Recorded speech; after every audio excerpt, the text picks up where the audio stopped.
it's not leaving any condensation trail because it's equipped with the high-pass turbofan jet engine. It's going towards, looks like it's going towards the lamp.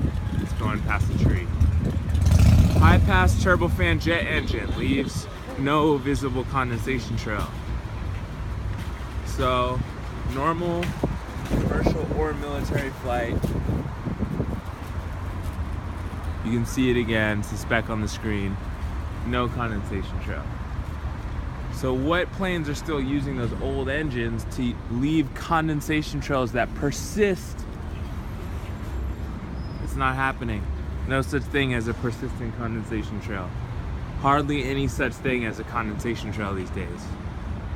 But there are geoengineering,